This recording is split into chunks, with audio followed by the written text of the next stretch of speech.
I put Gen AI disclosures in all my presentations now, so there's mine for this one.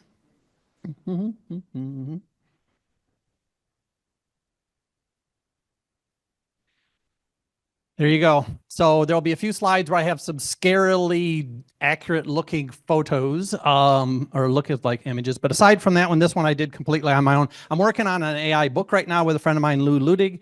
And I will tell you right out of the gate, I always love to say this one, if we could vote to put ChatGPT and all of Gen AI back into the bottle, I would run to the polls and vote heartedly, probably in the spirit of Chicago, early and often. But there's not a genius going back in the bottle. So please keep experimenting with it, trying different things. We were just playing a little bit out here with it where you can go to ChatGPT and next to where you can type, one line over is a little black box or a little black circle with lines to it. Click on that one and you can just start talking to it. And we just played around out there where I said, let's pretend you're a therapist and I'm going to my sister's dinner party and I don't want to go because it's a dumb, stupid thing. And it says, oh, tell me why you think it's dumb and stupid. So it's pretty cool. There you go. And in the end, it said I should go for family reasons. And so that was it. I will tell you though, and because I have ADD, I have to say this.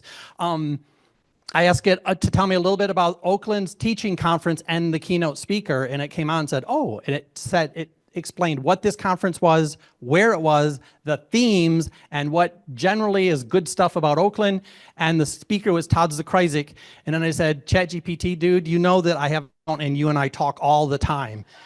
And it actually said, ha ha ha, I was just goofing with you. So play around with it. So there you go. I want to warn you at the end, I'm going to ask you something you can apply to your own teaching. So that's basically what this is. One thing you could implement fairly easily that you would feel better, you feel make the learning experience better. We do have some time, which is cool. This is why I actually love this time. And I do have a conference that starts on Monday. I put it here purposefully. Now is a great time to take notes, do a little bit of research, and really think about how you can change things. Fall is great to kick off and be really excited about teaching, and we can be excited about now, but there's not a lot you can do once classes start. But right now, I mean, you could restructure lots of things, not from this, but the other sessions you've gone to. Whole thing for the day is pretty cool. It's really hard to get colors to come out right on the presentation, but I can tell you on the screen is I went to OU's website and I used the little dropper and I put it right in the middle of your beautiful gold and I put it in here and it came out as that color, which is not what you would have on like uniforms and stuff, but it's trying. So this is the deal. It means you're going to be asked to do something. The whole presentation is going to be about how we present and talk to students and include them in conversations. And one of the ones right out of the gate I'm going to tell you, kind of spoiler alert here, is that there are a lot of individuals that would participate more if they just had a heads up that something was going to happen, as opposed to the psychology was founded in what year? I mean, that's different from let's talk about this thing. When you see the gold around it, I do this all the time now, you know something's going to be about participation. So at that point, you can be listening and thinking, and I will explain stuff, but by the time I'm done explaining it, you're already processing this and getting ready to talk. And I'm just going to ask, I'm going to start out asking a really kind of a bold thing for you to kind of admit to, but if you can, I'd appreciate it. How many in here, if you were sitting in a college class, would find something like that a little bit helpful? Anybody in here? All right, if you look around the room even, look, this is like half of the room. So many times we do things that students we don't even realize how much it impacts students. Students don't even know it's impacting them. A student wouldn't know to say, you know, if you gave me like 30 more seconds, I bet I would participate more. It's when we do it and they're then participating. Humans do a lot of things we don't even think about. So we're going to do that in this sessions here. This, Christina had mentioned, this is what I've been up to, except for dynamic lecturing. This is all in the last 6 years, and 0 of it with AI. I'm very proud of that part. But I do have, actually, I did use AI on a lot of this. I just heard this the other day. I thought it was hilarious. It's actual intelligence. So a little bit of that on here. I did want to point this out real quickly because I do believe in things from multiple perspectives. The Classroom Assessments is a book I did with Tom Angelo, and it's assessing student learning as it's happening. If we don't know whether students are learning or not, how do we know if we're doing a good job? Advancing online teaching, good teaching is good teaching. And that one's actually thinking about the concept that every course, if not now, very soon, will have elements to it. You can certainly have some class periods that are done on Zoom. You could do some review periods. You could have I'm not sure why all classes don't have an asynchronous component to the actual class, because you could be having discussion groups and other things going on. Point is, teaching. Teaching for learning is 100 ways to engage students. Oh, I forgot I have this thing. Look at this. Presenting today only. So it's like the big thing. This book, that is so cool. 100 ways to engage students. It actually says 101 because we made the title, we pitched it to the publisher, and then we could only get to 100. So if you look in that book, I brought a copy of it so you can win it. Is the 101th one is Now You Know How to Do It, Build Your Own. So there you go. The New Science of Learning, oops, I don't want to do that. The New Science of Learning and the Essentials of New Science of Learning are written for students. They're used in first year seminars because if students don't think about how their learning works, it doesn't work as well. Teaching at its best is a compendium, a bunch of stuff, and dynamic lecturing is a bait and switch. That book, by the way, which I do think is important. Oh, wait. Schedule Zoom interviews in 5 minutes. We could snooze that if you want. There's a bunch of people. How many of you have heard that active learning is more effective than lecturing? Anybody ever hear that thing? All right, so now we know our arms work and everything. There's no data to support that. The data actually says if you add active learning to the classroom, it increases. But adding something to make it increase doesn't mean that the thing was bad. That's a different study, which I haven't actually read yet, and I've tried to read everything I could get my hands on. That whole book is about that. It's here's how you lecture well for short periods of time, and then you do things called lecture enhancements, which turn out to be active learning. Point is, I believe in active learning. I believe in lectures. I believe in online. I think that you can have students involved, all of the stuff you need to be assessing. So the point is, I don't hit from everything from one perspective. I think it's important. Okay. Let's start with this one. How many of you, counting this year that just ended, have taught for at least a year? Put your hands up. Just want to make sure arms are working. Okay, this is good. Thank you. I appreciate you doing that. Now, look around the room, and I'm going to run through some numbers here. How many of you have been teaching for 2 years or more? 3 years or more? 4, 5, 6 years or more? 7, 8, 9, 10 years or more? 11, 12, 13, 14, 15 years or more? Keep your arms up. Look around the room. 15, 16, 17, 18, 19, 20 years. There's some people now going, oh my goodness, this is going to take forever. 21, 22, 23, 24, 25. We still got 10 people with 25, 26, 27, 28, 29, 30. Whew, 31, 32, 33, 34. All right, I'm just going to give up here. Greg, where were you at? I was 30. Ooh, how about you? 40. Nicely done. Yay. What's yours? 39. Ooh, that is like, how about your, hey, 39. We got one in the back. 47. There it is. I knew 40 would come in second place because there's always one person there. This is the part I love to just stop and kind of point this out. The individuals who are here, and many of you raised your hands 10, 15 years, individuals teaching for all of these years, and you're still sitting in a place saying, I think I can be better at this. I think there's a way to do it. And that one's really important to me because that's very growth-minded. I have had faculties who said to me, literally, sorry I couldn't make it to your little program, Todd, but I wanted to support you, but there was a committee meeting I couldn't get to, and I've been teaching a long time. I was going to come and kind of help out. It's like, yeah, I'm so sorry you didn't make it. And the next session is going to be somewhere in June, but don't ask me when. That whole concept of that is I taught my very first course in 1986. And every time already today, I've learned 2 things that I'm going to do different the next time I'm teaching. So I really think it's fantastic. The other thing I wanted to point out is how much experience there is in a room. Make sure I don't want to gloss over that one. In this room, if you total all those years, this is a massive amount of experience. And the person next to you may have been teaching for decades. And this is the people you want to talk to because the person's been teaching decades, but wants to teach even better. That's a person to chat with. So that's what I was curious about. Next one, just think for a second. Has anyone ever said anything to you that changed your path? Now, don't say anything to anybody. I'm going to do a little play within a play thing. I'm going to explain to you what I'm doing on some of these things because I'm going to treat this like it's one of my classes. So I'm going to point out to you what I'm doing as I'm doing some of the things. It'll seem a little disjunctured, but hopefully there's some teaching tips in there. But back to this thing. I'm going to give you just a second to think. I'm going to ask you to talk to somebody else, but don't start talking until I say turn to somebody else. If you turn to somebody and say, I really don't have anything, just do that. It's totally cool on anything I ask students to do. Passing is always an option, 100% always an option. Oftentimes I'll say, if you want to pass and then email me later and tell me what you would have said, you can do that too. So the point is, I'm going to ask you, but for right now, let's get back to it. You've already been thinking because of the circle or the box. Let me give it just another second or two. If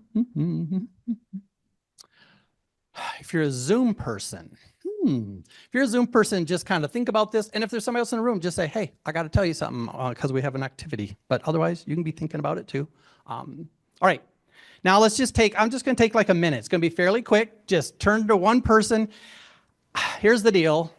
When you put people into small groups, the best thing to do is make it as small as possible to have a good conversation. If I ask you, what's a way to solving this really complex problem, and I put 2 people in the group, and what's your, Gail? If Gail and I are in the same group and I say, gosh, Gail, I don't know, and Gail says, me neither, and we go, so what are you going to do this weekend? Conversation's done. But if we have a whole table of people and Christina says, I don't know, and I don't know, and Greg says, I don't know, and then somebody else, is it Henry? Henry says, well, what about this? And that starts the conversation. So a tough thing, bigger group. If it's not tough, the smaller the group, the better, because the smaller the group, the more people who get to talk and participate. So if you've got 80 people in the room and you go groups of 2, 40 people are talking at any given second. You do groups of 4, then you only got 20 people talking.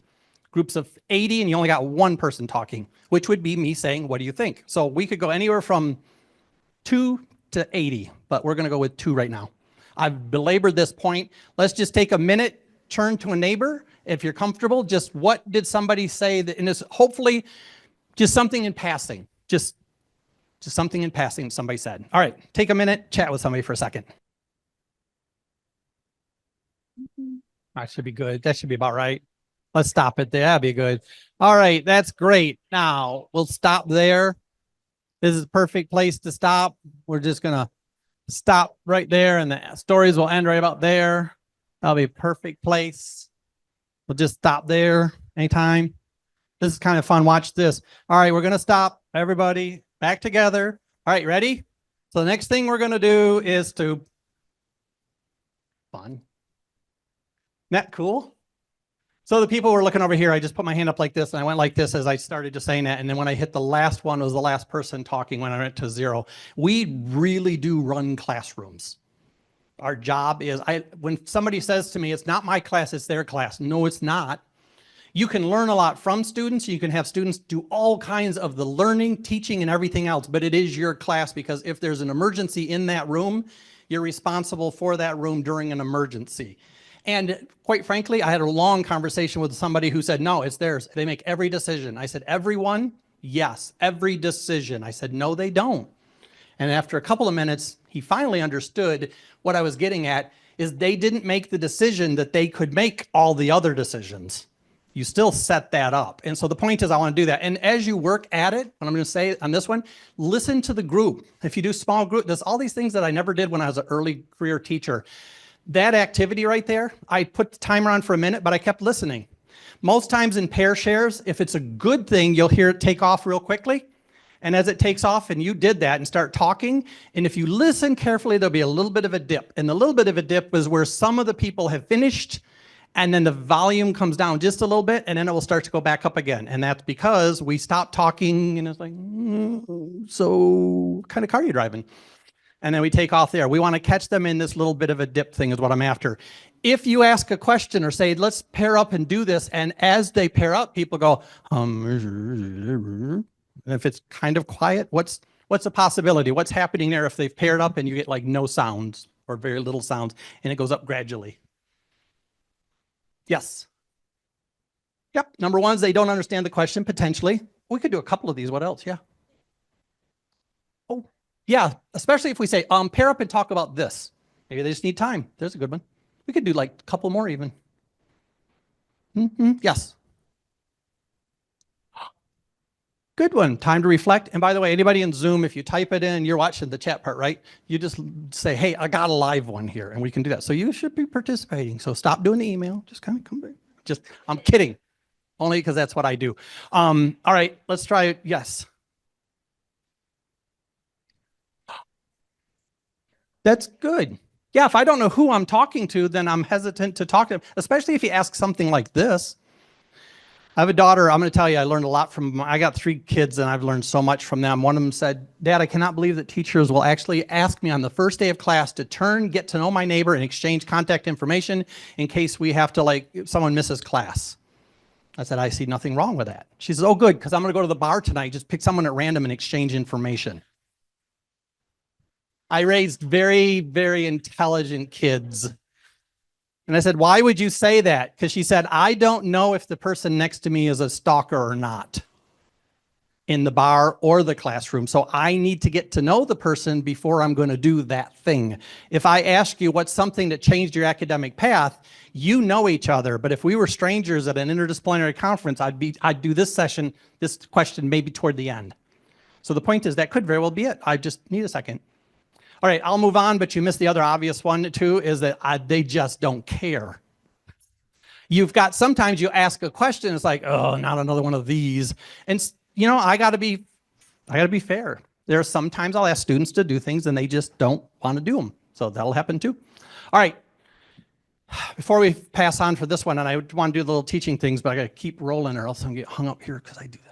Just one or two, just really, really fast. Mine was basically a psych prof that when I turned a test in, he looked down because it was about 120 students. He looked down and he said, oh, so you're Todd. I said, yep. And he had one essay and the rest were multiple choice. I think this was 3rd exam. And he said, so what's your major? And I said, criminal justice, but I'm thinking about switching to psychology. And he said, whew, keep thinking, and walked away. How rude. I thought about why he would say that. I noticed he didn't say that to anybody else while we were handing tests in.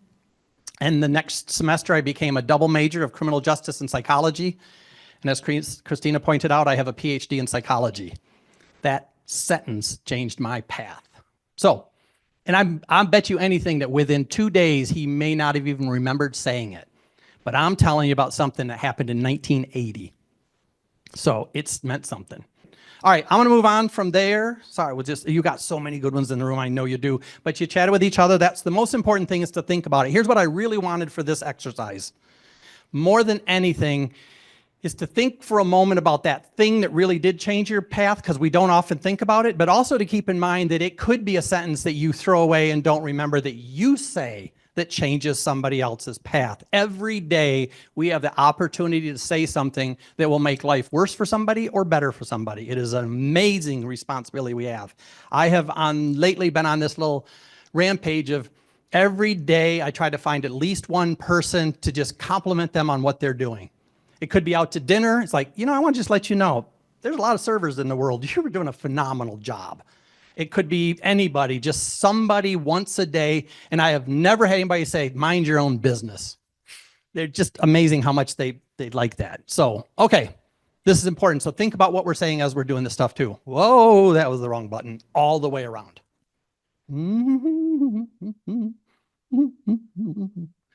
All right, close your eyes for just a second and think about, there you go. Okay. I wanted to show you a picture of this one real quickly. This one I say is the one in the plaid there is Mary Helen, and the other one is Catherine. Mary Helen was, in anything I tell you about any of my girls, they have told me that it's okay. I've talked to them about different things because they all went through college, and I talked to them all the way through about experiences they had, which was really tough at times. Other times it was really heartening. By the way, all 3 of the girls, when they turned 14, I said, unless there's harm to you or somebody else, I will not intervene unless you give me permission. Because I didn't want to raise girls where the dad comes in or a male comes in and saves them. And I never should have done it. Because there's 3 faculty members who need to be fired that I know of, but that one says you can't do anything. And so, and anyone who wants to hear over lunch why, I'll tell you why later. But the real reason I'm telling you about this is she wasn't supposed to graduate from even high school. This one was not supposed to graduate from high school. She did, Barely. She is on the autism spectrum. She's got social anxiety. She's got all kinds of juicy stuff going on in her head. And then she wanted to go to UNC Chapel Hill, and I said, no, they will flush you out in a minute. We shouldn't do the reports of best schools based on just other metrics. That should be, what's the best school for you? And that school was not. What was best for her was Durham Tech. She went to Durham Tech for 4 years and got an associate degree, and then did manage to get into UNC Chapel Hill. 6 years later, she had her bachelor's degree in philosophy. I know I was disappointed too, but I mean, come on, seriously, philosophers are like psychologists without data. Pick a real field. I tell you that because I helped her with her homework until her second semester, in which her teacher told her, you're starting to sound like a psychologist, stop it. So I feel like it was due. And they were right. Her only assignment that she got an F on was one that I really helped her with and said, no, that's not what he means by that term. And he did. But the reason I wanted to mention it is I'm going to tell you several things today in the session that was her that said to me, and she was the one who said, give them more time. Give them a little bit more time. I said, what about the border? Oh yeah, that would really help. The other reason I wanted to tell you, and this is not to be sad, but I want to know, I don't think like she does. I remember one day when I was working on a book and she was working on a biology test, and she looked at me and she said, Dad, I wish I was more like you. And I just wanted to say, well, everybody does, honey. But I didn't. I just said, what do you mean by that? And she says, well, you care about stuff. I said, I don't get that. She said, when we stop at a roadside park, if there's a sign that says this happened here like 100 years ago, you read it. I said, see all the head nodding? I said, why wouldn't you read it? She said, why do you care? And so I have done it, and I'm not going to take the time to do it now, but I've done it before where I've said, imagine this room was a museum set up with all the displays, and this size room, how much time do you think you would spend here to go through it? And I've done that before in activities and had people get into small groups, and they'll actually start coming up with times before somebody will finally say, what's in the museum? For most people, it doesn't matter because the first thought is, oh, I'd want to read everything. The point for her is why. And then it occurred to me as she said that is, I'm always the most inquisitive person in the room. Maybe not today, but when you're there with your students, you really care about this stuff, and they are learning to care about some things. The point is we can't treat everybody as if they care about it the same as we do. Because if they did, we could just say, here's some stuff, go learn it. And that would make life easier. The other thing I wanted to point out in terms of their mental status and the things that are going through their heads all the time, and we're fine on this one, but it was hard for me.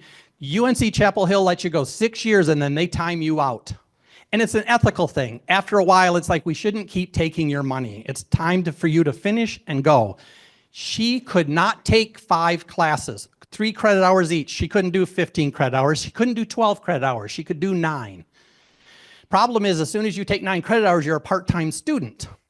So I tell her, sign up for 5 classes after you've gone one time, because she could tell really quickly if she was going to mesh with somebody or not. And a lot of teachers would not work with her. She'd get an F in their class very quickly. So sign up for 5 classes, go to all of them, drop one immediately. Now you're going to have 4 classes, 3 credit hours each. That's going to give you 12 credit hours. Go to all 4 of these for 1 solid week more. So first class period and 2 more class periods. Then pick one of them that you will not go back to again, except on test days. You have to stay in the class, because if they drop you, you become a part-time student, and then you have to fight to get back in. We're not going to be able to get back in. So take the F, and now with these 3 classes, you got to do well enough to get a C as an average, because you have to have a 2.0 to stay in college. Because we're down a class, it means you're going to have to go all summer, because you're going to have to take classes in the summer. So here's the couple things that we found out. If 20% of the class was participation points, most of the time she would zero that out on your syllabus. And then she learned to calculate really quickly. That means she could get the other 80%. So if she scored an A average on everything, she could get a 70% average on the class. So as long as she got all A's on everything, she could still get a C in the course. That was her thinking on day 1. And I said, you know, it's really important to talk in class. And she says, one more professor tells me it's important to talk in class. Remember, she has all these disorders and stuff. She said, I will punch them in the face. I said, well, no. She said, literally, boom. And so we talked a little bit about how that would probably be bad, and hit him in the stomach, less markings and all that stuff. But and the grade's going to go down, honey. You're going to get a C for sure. But the point is she wanted to, she couldn't, she let that go. And the whole thing is she went through every semester like that all the time. This is not a kid who didn't care. And I'm pointing this out of kind of who's out there. She got a reaction paper assignment once. Watch this little show, write 2 pages on what you think about it.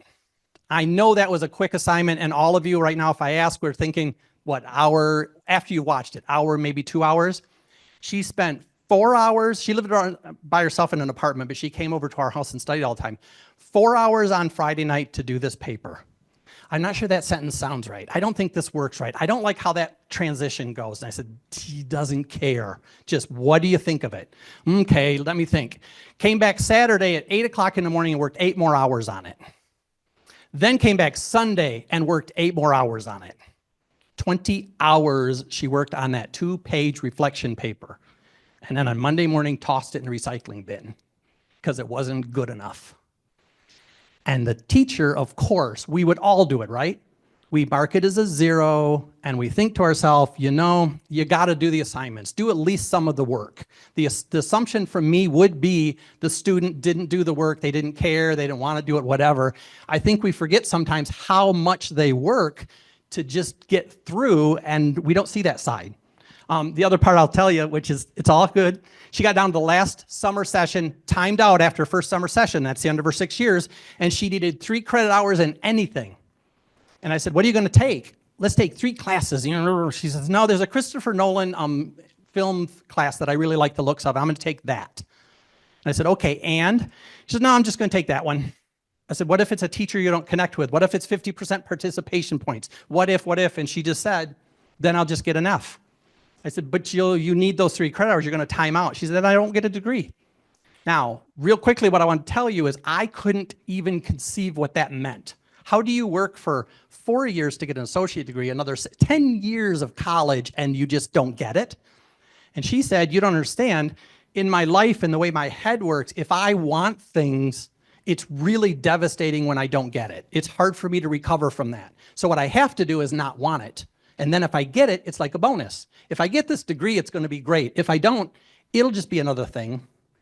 And the reason I point that out is sometimes when we're talking to students and it looks like they don't care, they really, really do care. They just care in a different way. The little snot got a C in that class, graduated with a 2.001 because in our family, C's get degrees, baby. Keep on trucking. So she's got her degree. She went off and she's doing contract law stuff. Isn't that great? She's so cool. I'll tell you what. And thank you for that. To me, she works so much harder than the other kid who looks at stuff and just gets it. Very social, loves to chat. She's more like me in that stuff in terms of the getting everything. No, it's just the chatty part, the getting everything from her mom's side. But they're completely different people and they experience life differently. And yet sometimes we don't see that. Oh, by the way, that's her and her little graduation stuff. She's so happy with stuff. So now in participation, just going to shift over. I wanted that to set up to get this concept going of students being different. We are having participation issues right now, by the way, and this is just a quick graph to show you that trends. This was the amount of time that high schoolers, juniors and seniors in high school, spent with their friends. And this is out of the National Institute of Health. The average, it started a little high there, but the average is, I think I can still be, can I do it another way? Oh, you can do it on this screen too. This is cool. So it started, and right through here, this all hung around that 55-minute mark, of an hour or so every day on average with their friends. Then in 2012, it starts to drop off. Something happened in 2012. Smartphones. Why do I need to talk to you? I've got this. Actually, we were talking about, David Myers is doing some work on phone snubbing. It's when people use their cell phones so they don't have to talk to somebody else. I'm sitting on a bench and you start to walk over to sit next to me, and as you walk over, I just go, sure, yeah, And then when you sit down, I don't have to talk to you. Make sure you put it on silence though, because if it rings while you're doing that, you just look like you got problems. So this is a quick one. Now, the real thing I wanted to point out here is not only is it dropping off, but look at the trajectory. This is COVID. I just want to point out for mental illness and for interaction, I hear over and over and over again, COVID has done all of this awful stuff for engagement. It's made mental health. It has made all of it worse, definitely. But if we think it's because of COVID, it means as we get away from it, things would get better because it's gone. If it was a trend, then that means COVID going away doesn't mean anything, because even if it hadn't come around, we probably would have been right about here instead of here, which totally better, but then we probably would keep going like this. This is the problem, not just the COVID part. So there's lots going on. And so there's things that we can do. Today, I'm not going to do a lot of those, but you got a center here with Sarah and the crew and stuff. And there's ways of looking at engagement in the classroom, how to deal with technology in the classroom, to what extent can you use phones. If you decide you're just going to ban phones, be very careful. The young lady I said that gets everything, she takes notes on her phone, and she had one class that went from all A's on everything down to C's because she took all of her notes on the phone. Teacher one day said, I'm sick of the phones in the classroom, no more phones. I said, how many notes can you really take? I did old school time tests, and I said, think of walking down a beach or some story, and I want you to start texting or typing on there a story, and I'll tell you when to stop. And I timed her for 30 seconds, and I said, count the words. 36, 37, 38, 39, 40, 41. I said, for 41, that's 30 seconds. That's 82 words a minute, so that's crazy. I said, do it one more time. Then we went for a minute, 79 words. She hangs right around 80 words a minute on her phone. Because of the way the smartphones work, you don't have to type the whole words. You know, university can be UN, yep, that's the one I want. The reason I'm mentioning that is that we have to be careful with just saying to students, you can't have phones, because she has serious ADD. She takes the notes on her phone, she uploads it to the cloud, then she would go back, augment the notes, then she would pull them down from the cloud, study them, put them back up there and mix them together and do all this other magical stuff you do. Once she couldn't do that, then she had to write by hand. She can't write more than about 10 minutes by hand because her hand cramps up, because she doesn't write by hand ever. By the way, that's a whole nother thing that's interesting. The people who have physical limitations writing because of the musculature that's not being used to actually do that. Something. So if we say you have to take notes, her notes look literally scrawly. She barely can read them, which is an ADD kind of thing. Then she can't find them. She can't upload them and she would call crying and saying, I can't find my notebook. So the point is, we have to be careful when we say that. However, if we let it go rampant in class, then the students might just all be shopping. Our job's not easy. Teaching is the profession that makes all professions possible. It's a profession and it's tough. All I'm saying here, and this is the theme for the whole session, just be careful. It's not easy. Sometimes we'd want to limit them, but we have to be careful how we're limiting them. By the way, an accommodation for using a laptop will get a student in trouble faster than just about anything. My one daughter did have an accommodation. You want to know what really irritates students? None of you can use laptops in here, and then somebody opens their laptop over here. I was like, whoa, why do they get to use it? Well, I can't tell them it's because of an accommodation, right? Can't do that. But then they're using it. It puts us in a jam. My daughter did use it one time in class. She said she got picked on so much after that, she never used it again. Because you can hide a lot of accommodations, you can't hide that one. And quite frankly, it turns out, students don't care if you get an accommodation for something that they don't want or need. They care if you get an accommodation for something they would like to have, but they can't have it. It's another little tidbit that's fun. So we have to watch this trend. When you put students in small groups, it helps. You can also say, while you're in the small groups, put your phones away. Hey, everybody, we're going to have a 10-minute tech-free time. Everybody put your phones away. There's things that we can do to try to move this a little bit. It's just keep in mind that it is there. It's not just that they're disengaged. They've got technology that pushes them in that direction. In fact, in the research triangle where I live, I know a guy who writes the code that keeps people on Facebook. You know how you scroll through TikTok and stuff and look at photos? He says, you realize you could tap it just as easily. You could tap it, new picture, tap it, new picture. He says, you know what's not addictive? Tapping it like this. You know what is addictive? Scrolling. That's why they make slot machines the way they do instead of tapping a screen. There's aspects to it. So this is going on. Point is, this is going on. We have to be careful with it. The other thing we have to be careful of is hidden agendas. Things that we don't teach students that we know, but they didn't know. Whoops. How about this one? I couldn't make it to class on Monday. Did I miss anything? Woo, that's a good one. Of course you didn't miss anything without you there. How could learning ever take place? Of course you didn't miss anything. When you weren't there, we formed search parties and came looking for you. Of course we didn't learn anything. We were sobbing so uncontrollably that there was no way for us to learn. Where were you and are you okay? We could say all kinds of stuff. You know what my typical one is? One of my favorites is I'll say, this is great.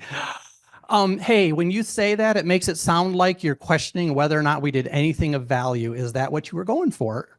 And I'd say it like that to somebody I know, and the student goes, no. Say, okay, just take a second. I'm not mad. Take a second. Ask the question again, but think about what you really want. And every time I've ever done that, the students come back with something like, okay, wait.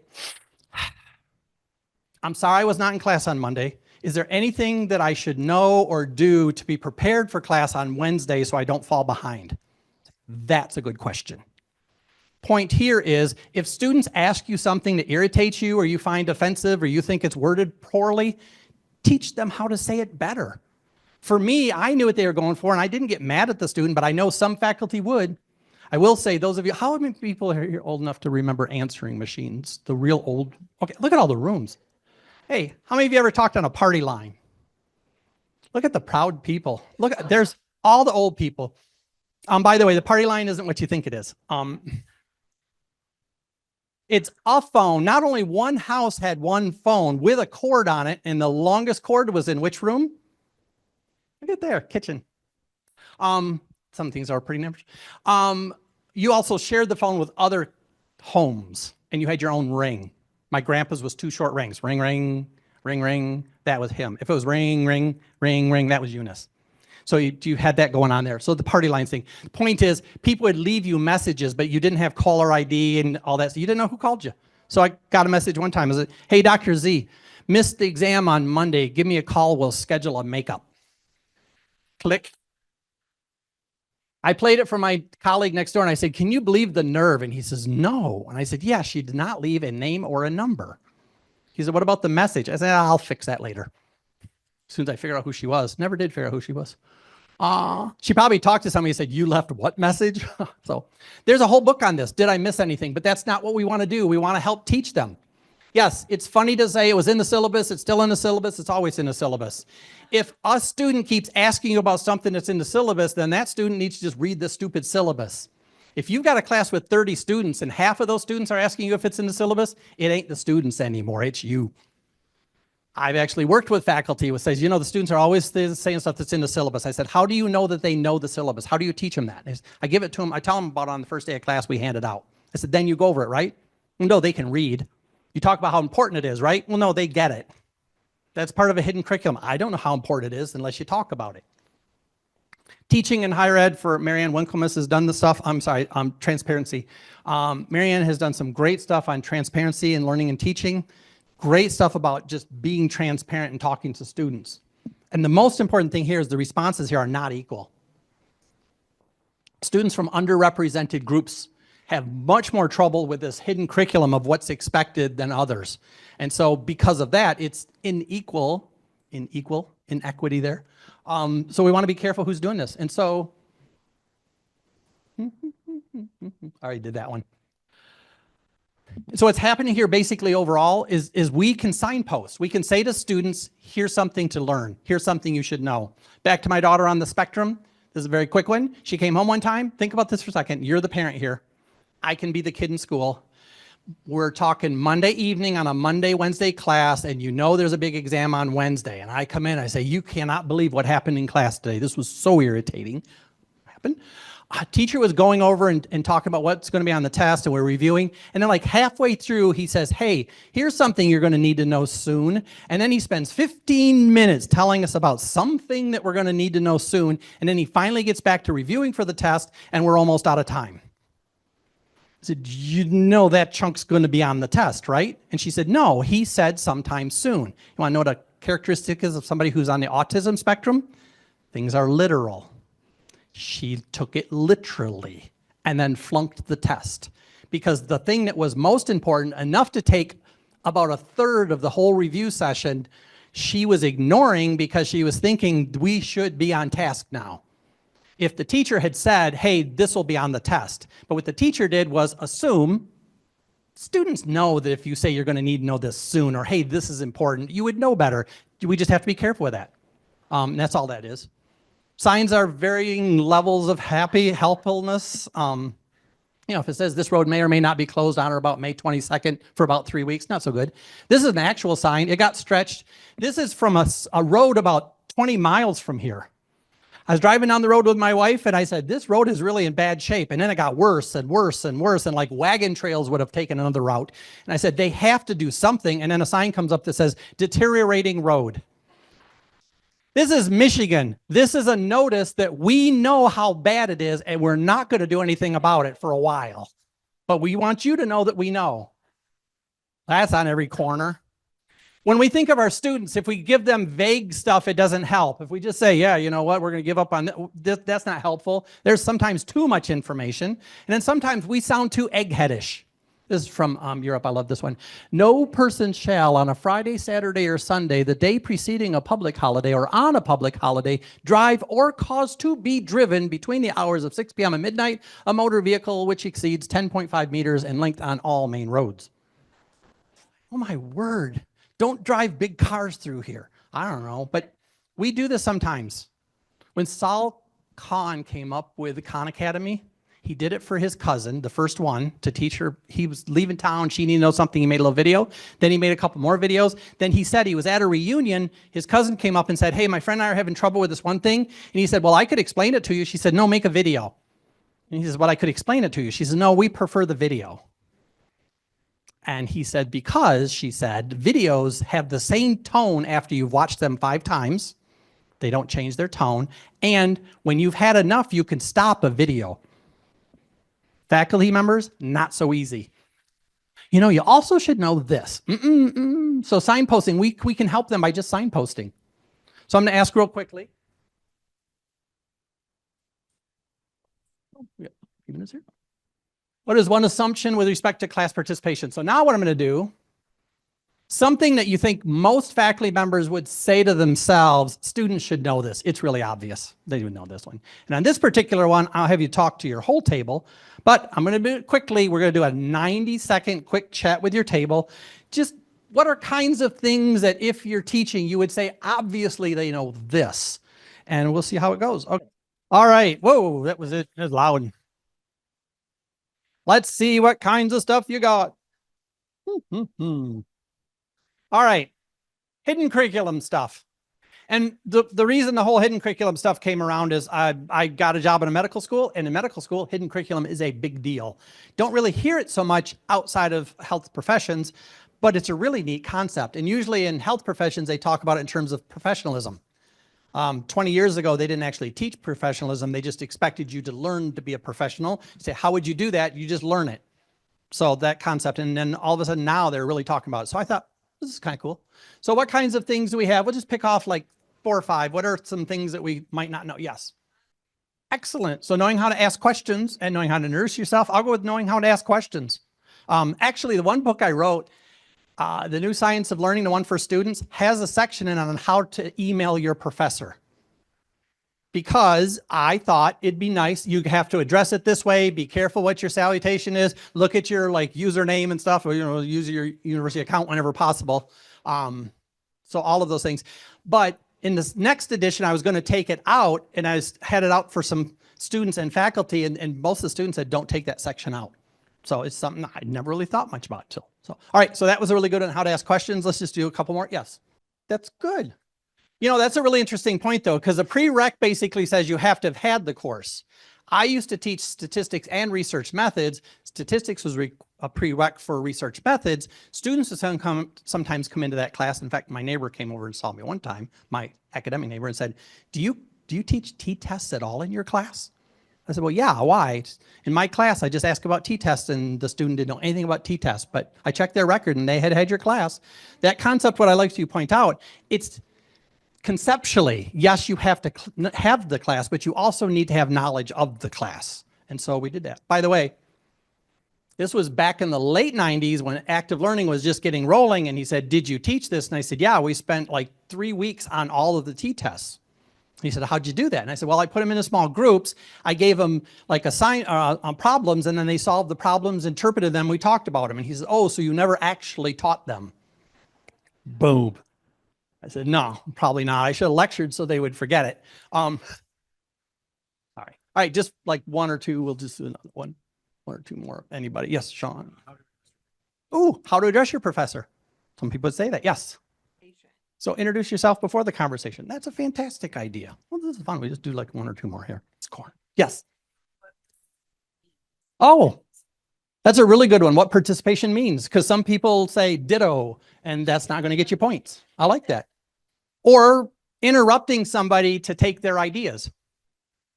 Males are 15 times more likely to interrupt females than females are to interrupt males. If we're not really careful in a class with participation, you could have somebody, could be male or female, that starts to explain a concept. Somebody else hijacks the concept and explains it, and then they get all the points. What does this mean? And what does it mean when you interrupt people? Conversations. That's fantastic. All right, I'm going to move on. Just wanted to point out, and I hate to do some of these because then it's like, oh, now what trick is he pulling on us? You'll notice where the responses came from as I walked around the room. If I stood back here and said, could somebody share, that feels very different from, okay, let's get a couple responses. And then as I walked around, the responses were right there. Come over here. I was kind of going to go to the back corner, but they seemed a little resistant. And luckily, if you get close enough physiologically, it all starts to get tense over here. And then I've looked over here to give them the advance notice. I'm coming your way, but yet they held their ground. And there's always at least one codependent person in the area. Boom. I'll save you. That's good. See, it's all part of a cool little game, but you can do that and have people participate who don't normally participate. One of my favorites is to be looking at an area and say, okay, so what's one of the responses? And as I look over a couple times, like, oh, he's coming this way. Again, a little bit of heads up. Overall, just the point is there are lots of things. If something's really, really important, just it's no big deal. Just tell them about it. And keeping in mind also that our students are very different.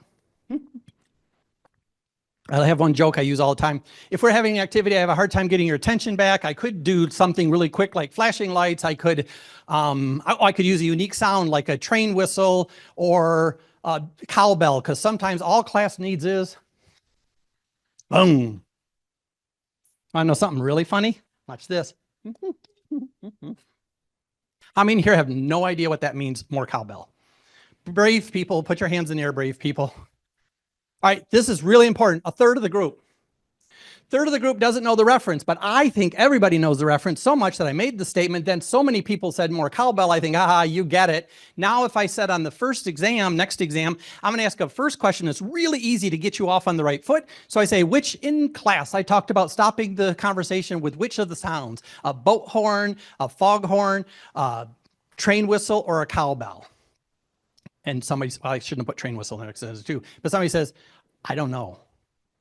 See what's cool about that? The people who know that reference, that cultural reference, it's automatic and they get the point and they move on. The other people are left with something like, I have to guess.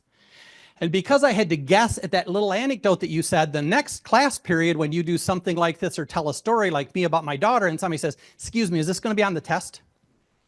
Just think about that for just a second. It changes that question a lot. Changes it actually from a frivolous question of you're just after grades to I'm already at maxed out cognitive load and I don't know if this story is to help illustrate a point, which I don't know about the context, so I'm gonna have to think about this, or is this something that you're just saying because you do have a little ADD and you need to take a cognitive break? Is it gonna be on the test? Is not an illegitimate question for some situations. We have to teach students how to take notes and write essays and how to use rubrics and how to read. Textbooks are very different. Now we're gonna have to teach them, and quite frankly, I need to update this slide because we do need to teach them how to use AI and when to use it, how to use it, when it's appropriate, not appropriate. If we're not really careful, we're gonna raise a generation of individuals who cannot think anywhere near the level of the generation that made this thing. Because it's just like a muscle. If nothing else, try this in class. It's kind of funny. I'm just going to ask you as a group, how many of you jog in here? Anybody joggers? Okay, cool. You do know they have cars, right? Just get in a car, it's way faster. Now, what your response, of course, would be, no, I don't jog to get someplace slowly. I have transportation. You work your body and your lungs, because if you don't, when you need them, you're not going to have them. Brain's the same way. If AI does all the thinking for you, when you need it, it's not going to be there because the brain will prune the things it doesn't need. So we got to be careful. That's why when I started running, I did the couch to 5K thing. You run as far as you can. I mapped off a couple miles. You run as far as you can, then you stop, and then you run and stop. My wife was sitting on the front porch sipping on some iced tea because that's what you do in the South. It wasn't sweet tea, though. We are from the North. And I said, I'm going to take off on the run. And I started to run until my lungs were burning. And I thought, whew, I got to stop here. And she said, keep going. You're doing great. That would be even, it would be funny if it was a joke. And it's just sad because it's true. I turned around. I said, stop yelling at me. I did my best. And a couple weeks later, I was like very slowly jogging 3 miles. Yeah, doesn't take long. I jogged past some deer, by the way, and they never moved. They looked up, kept eating. Thought, I'm not an apex predator. He's probably one of the deer said, if he comes this way, we'll walk over here. No, but you have to work at it. And point is, use your brain. There are some similarities. I want to point out some things that similarities and differences. Sorry, I have a new medication that says may cause dry mouth, and they underestimated that whole concept. If a student says, I have to go to the bathroom, I have to go to the bathroom, just keep in mind, could be they're bored and they want to get out of the classroom. Could be urinary tract infection, could be pregnancy, could be a new medicine. Again, all the stuff that's in the classroom that makes us go, huh, it might be. We just keep in mind. Look at the square A and square B. See, not the letter A and B, the square that it's in. I find this fascinating because I've used it. My psych class, I have a psych perception part, I use it. That looks to me like those are 2 different colored squares in my quirky little world.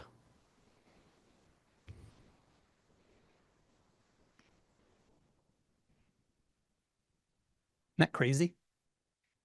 Now that you know how you see like a stain and you can't unsee it, or a scratch and you can't unsee it. Now that you've seen this, when I take the boxes away, do you then say, oh yeah, now I see it? Or does it go right back to the way it was? How many think it's going to go right back to where it was, the people on that side? And how many say, no, it's not. It's going to stay. Okay, it's about 50-50. Well, there's 50. How many of you are just morally opposed to raising hands in public? I should ask that at the beginning. There you go. I see you raise your hand. This is really cool. By the way, if you start your class with how many believe this, ask both sides. How many are interested in the class? How many have taken it because it's required? How many got through the reading? How many did not? If you don't do that, you get people who raise their hands on the first one. The other people are ones who are in the other position and don't raise their hands. So I've done it before. I was like, how many of this? How many of that? How many of this? How many of that? And I'll say, you know what? I need your responses because I'm using this information. Please raise your hands. And I'll do this with students. 3 times later, I get 90%. I won't let 1 or 2 hold up the class. I've had people visit my class and I've asked the students questions. How many of you found this block of material? I'm going to ask you hard versus not so hard. How many hard? How many not so hard? And afterwards, people visit my class. How do you get so much participation? Is you just do it. I mean, if you do it and say, this means something to me. The statement of, at the beginning of the semester, how many of you are morally opposed to raising your hands? Troublemakers always raise their hands. You wouldn't disagree with that, right? Not at all. See? All right, let's move on. So I want to see what? How many of you want to know if it changes or not? Oh, look at that. Huh. There's also ways of presenting information that makes the students want to know the answer.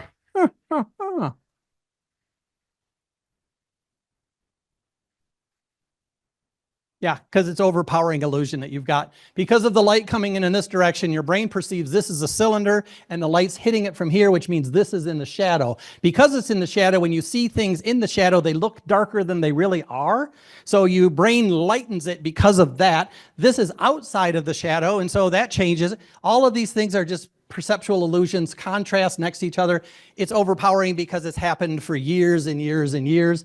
And it's the same reason if you look at a door, if you actually watch the door sometime, and if you watch it as it opens, it turns from a rectangle into a trapezoid. When you close it, it comes back. When a plane takes off, it gets smaller and smaller and smaller. And yet you don't have people saying, oh, my family's being crushed. You know that it's going away, so retinal image drives slower. I say it's fun. Go to the airport sometime and say, see how that plane's getting so small? It's like Alice in Wonderland. Those people are dying. It's kind of fun. Okay. There are ways of looking at things. You could go with learning styles. This is the VARC index of finding out if you're auditory, kinesthetic, or a visual learner. This isn't that the VARC, and this is where I get my backup data. This is the Onion. because I get all of my really scientific-y stuff from The Onion. See this little girl here? This is parents of nasal learners demand an odor-based curriculum. This little girl here, she's struggling because she's a nasal learner with an odorless book. Poor kid. My 15-year-old daughter, Chloe, couldn't sustain her interest in academics, and as a result, she would goof off with her friends and get into trouble. Now I realize all those D's and F's did not represent any failure on my daughter's part, but rather the school's failure to provide an appropriate nasal-based curriculum. If my kids are failing, it's because you're not teaching them right. I'm just pointing this out because if you have a little bit of time, type into the internets, learning styles myths, and this will pop right up.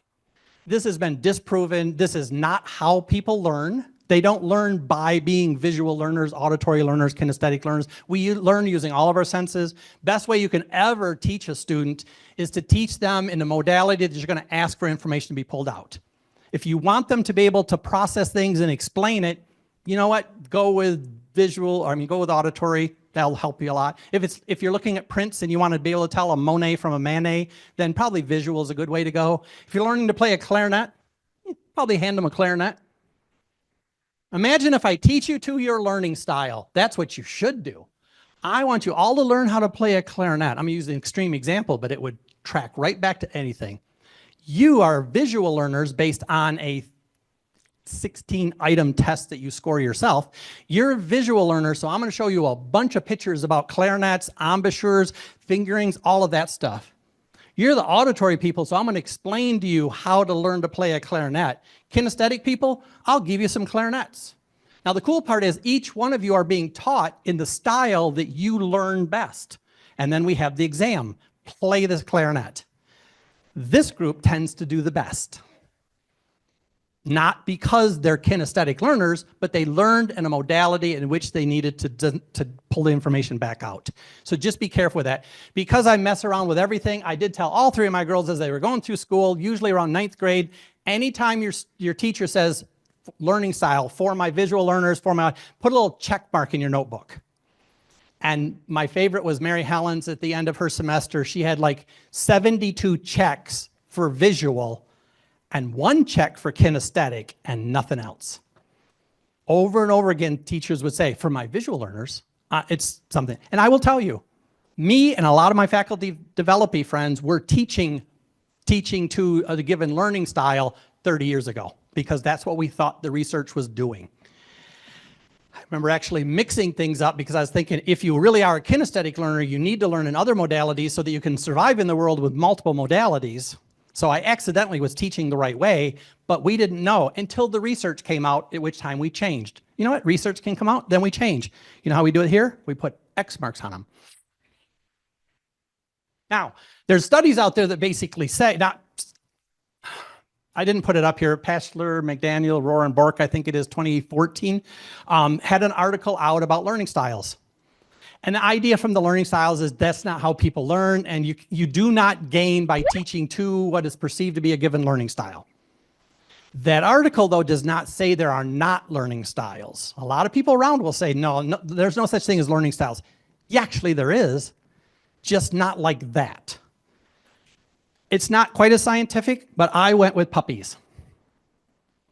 I was told a long time ago, if you're going to get a puppy and you have the pick of the litter, what you can do is have the owner take the puppies over to the other side of the room. You have a little treat in your hand, and then they let the puppies go, and you call the puppies, and all the puppies run to you. Now, think students for just a second. The person said, you don't want the first puppy or the second puppy. They will be into everything. They'll be all over the place, and you'll have a hard time controlling them. You don't want the last puppies because they're very timid, and they're going to be very cautious in the world. Get yourself one of the puppies in the middle. I have students who are very outgoing and really love to just absorb everything. And I have other students that just need a minute before they can proceed. They have different, I don't know if we want to call them learning styles. How about if we just go with different ways of interacting with the world? But we can't pretend like they're all the same. These are all the little golden puppies. By the way, that is a ChatGPT picture. And then I said, make them different breeds.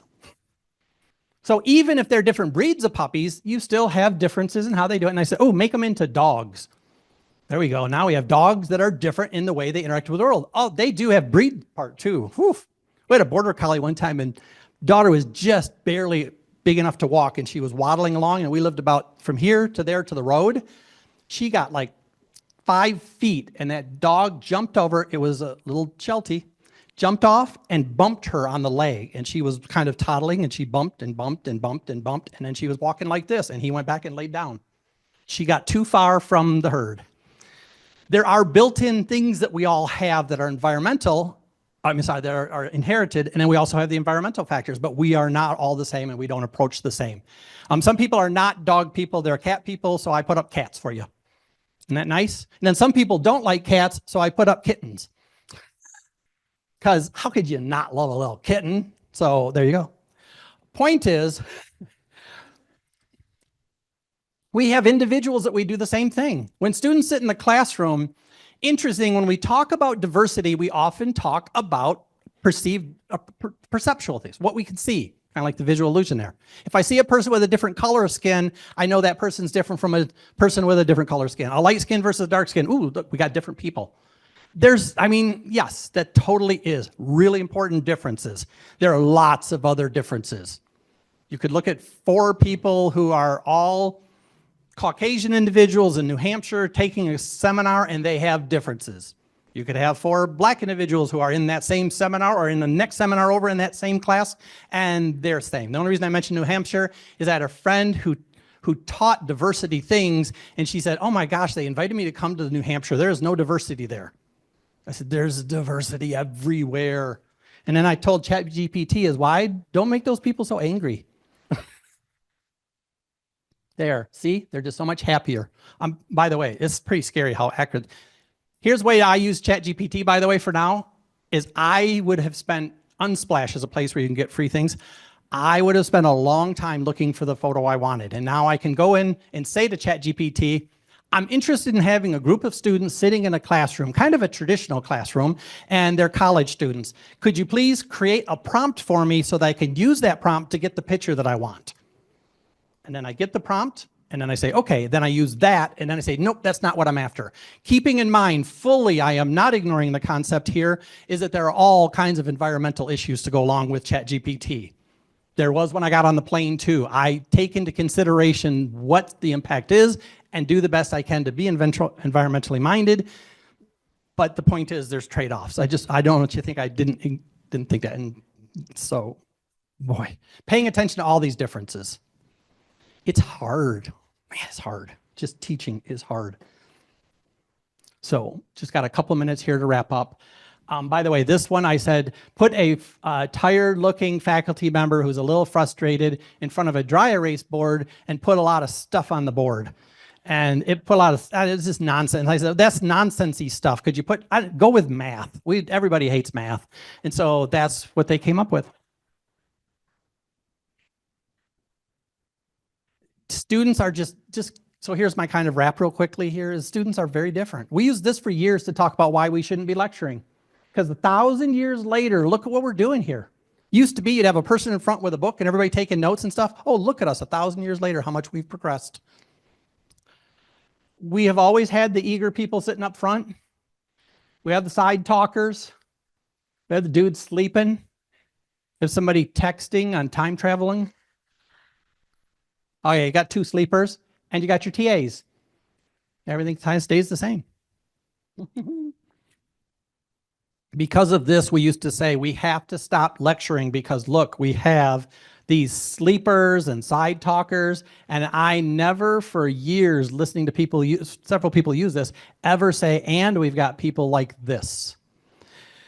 Coming back to my daughter again, she said she loves a lecture. She freaks out in activities. She loves a lecture because she likes to see how the professor puts the thoughts together.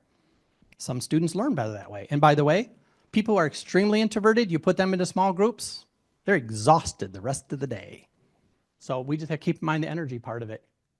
All right, this is the last slide. Christina's going to start walking this way because I told her how I get people off the stage is you walk slowly toward them until you're standing right next to them, pull the microphone away and say, thank you so much. So here's what I got to say about that. Yeah, we'll play that game. We tend to teach in our classrooms, we tend to teach the fast thinking, risk taking extroverts. And because participating in class is how we learn a lot. Ask a question, raise it. You notice how you always get 4 or 5 students who answer all the time? If that happens, stop thinking about the fact that those 4 or 5 students answer all the time. How do I get them to change? Start thinking instead, and not even like, the rest aren't talking. What do I do to get them to talk? I was asked to do a workshop once, is how to get introverts to talk in the classroom. I said, no. I will do a workshop on how to make a classroom environment more comfortable for a wider variety of people to talk. Not a catchy title, we can fix that. The idea is, why aren't the people talking and how do we help them? If English is a second language, it's very different from didn't prepare, or I don't like talking in public, or I didn't hear the question, or whatever. I don't want to look too smart in front of my friends.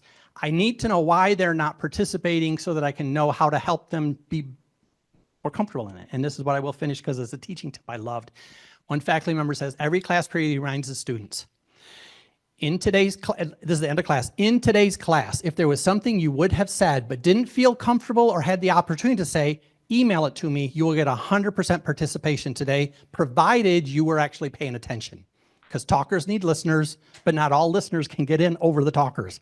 And my good old daughter, I'll finish with her quote of, I will not fight for an opportunity to get a point in a class. And so that's just a different way of structuring this. I told you at the beginning, at the end, I'd say, hey, what's one thing you can participate and think about? Over lunch, just think about it a little bit and try to jot down one thing from all of this stuff, even a simple one. It's like, oh, I could do this. If you can do that, then at least there's something that persists afterwards. 3 after, you should be at least here. Okay, I got 5 more stories to tell you. That's okay. Thank you so much. I appreciate it. Have a great lunch, and thanks for the opportunity to come and play here. Thank you.